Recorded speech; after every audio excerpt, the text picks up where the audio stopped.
discuss the real estate market, some fears and facts that you might be wondering about. And so we have a professional, Louise Knight. Hi there. I wanted to find out what you're seeing right now for any kind of fears for buyers right now.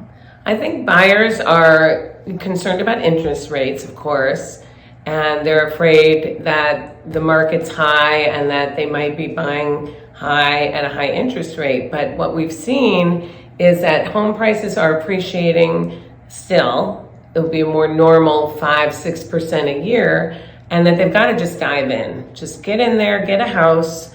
You can refinance when the rates go down. It might be a year or two. We don't really know.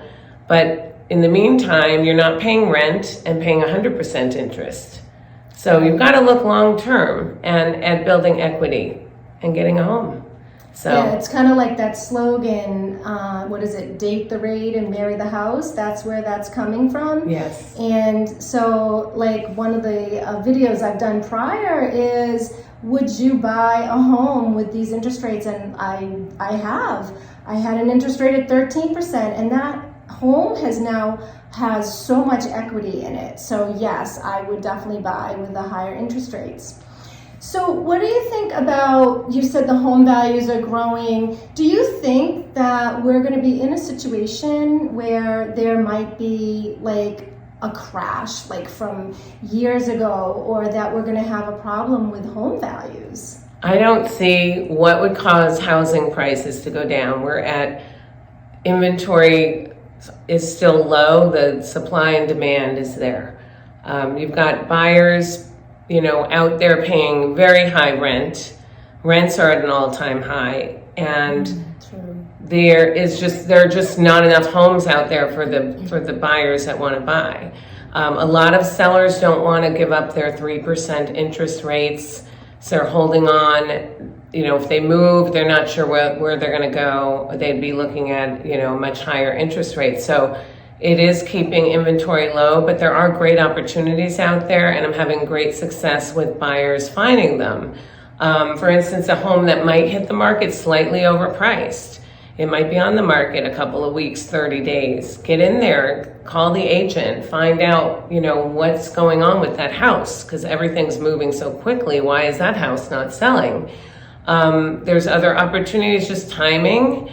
And also, when something does hit the market that's great, brand new, and you're in competition, just having the strategies to have a good loan officer. Like I work with Kathy a lot, and we are a good team to help get our offers accepted. So we're winning offers, and it's, you could wait a year. I have clients that have waited and they're regretting it. So I personally bought a second home just at the end of July. I put my money where my mouth is. So the market's just going to go up, and I wanted to get in there and get a house. It's a rental property, and I know I'll refinance it in a couple of years. So very good. Great idea. So I did this like a presentation, put it together. I collected some data, and it was the facts that I was just like, wow, it's securing even what we know about real estate.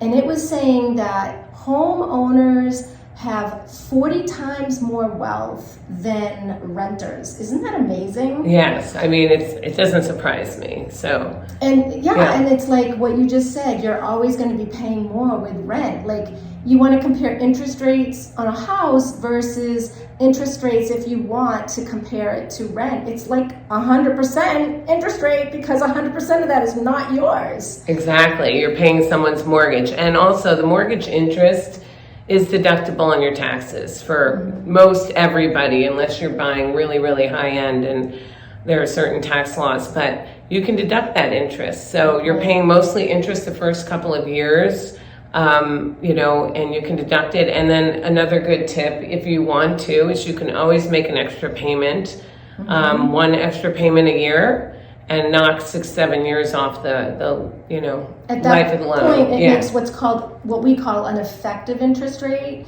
So it actually does bring the interest rate down because it's not being paid for the 30 years. So that's a great point. Exactly. Yeah. So the home values you're saying are going up, and you're winning offers, and So do you have like why do you think we're winning offers? Let's just say that. Well, I think a lot of it is good communication. So you've got to call the list agent. You've got to find out what will make an attractive offer for the seller. You can't just, email an offer over and leave it at that. You've got to be in touch on the phone. Try to get creative, make your offer stand out. I put together an offer package with a cover, summarizing the offer. Make it easy on the list agent and give them a complete package in one PDF.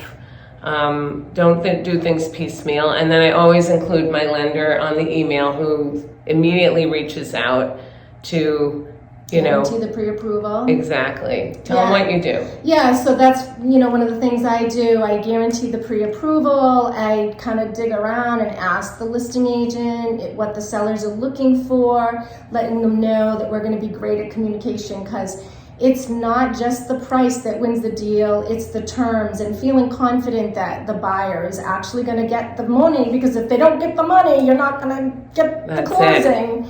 And I take the clients, once they're pre-approved, through my pre-approval consultation, which basically teaches them, when they're not in the height of excitement of making offers, how to make offers so that they win. And that, I think, is a big point to them winning, because they know what to expect, and they're not all excited while they're making an offer. So it definitely helps. She educates the buyer. So we work as a great team that way. One of my buyers went through the consult with Kathy, him and his wife, and they said, yeah, we just finished Kathy's 2-hour class. I love that, because that's pretty much what she does. And that's an experienced buyer who's got money. Yeah, they bought multiple homes. They're moving back to Massachusetts. I sold their house last year, and they're wishing they had stayed here. But, it definitely, the teamwork and education and just not being afraid. You can wait, and I think the house will just get further out of reach. So you got to jump in. Yes. So any last words that you can tell someone about you as to what your experience can help bring to them, so that they do, get the best negotiation or best deal or best sale if they're going to list their home?